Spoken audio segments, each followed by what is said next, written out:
Comment surmonter la dépendance émotionnelle en 7 étapes?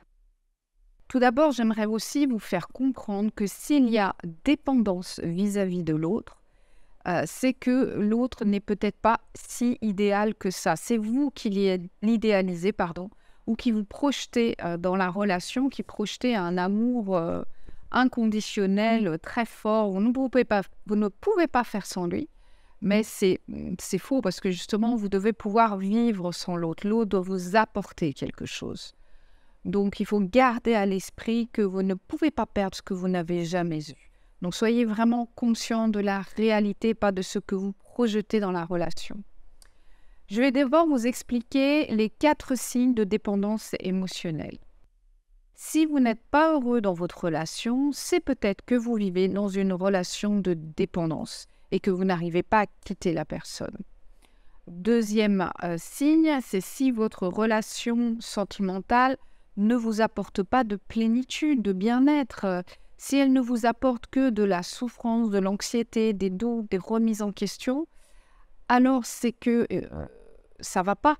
Et puis, si vous ne vous sentez pas capable de changer de relation, de voie, de quitter la personne, eh ben, il est fort probable que vous ayez atteint un seuil de souffrance trop élevé et donc un seuil de dépendance élevé.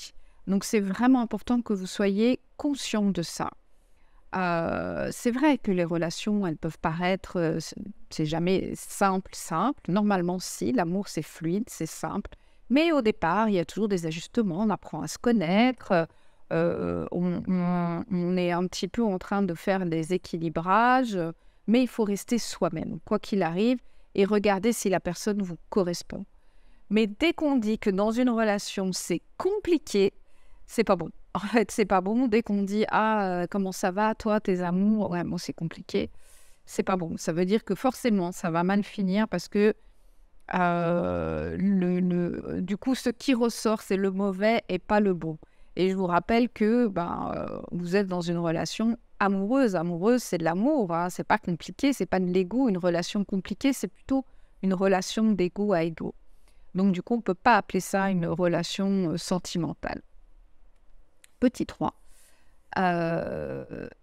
Si vous avez l'impression que vous ne pouvez pas vivre sans cette personne, alors là, c'est aussi très compliqué parce que vous croyez vous accrocher à la personne, vous lui donnez absolument tout, vous la mettez trop sur un piédestal en vous oubliant complètement.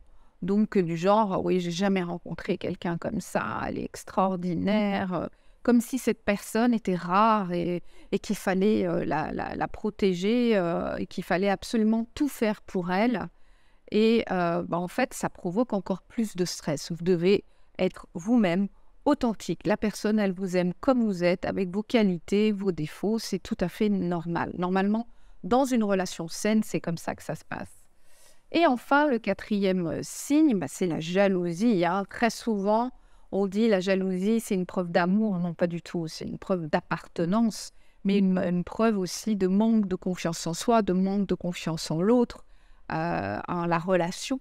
Donc, quand la jalousie vient vous obnubiler les pensées, souvent, ça vous empêche d'être bien et serein dans une relation lorsque vous êtes avec l'autre ou que vous êtes loin de l'autre. Et là, vous allez vous faire des films et tout ça, et des scénarios catastrophes, parce que vous êtes persuadé que la personne, vous ne méritez pas d'être aimé, et que la personne, du coup, elle va aller voir ailleurs et elle va vous abandonner. Donc ça, c'est aussi un grand signe de dépendance émotionnelle.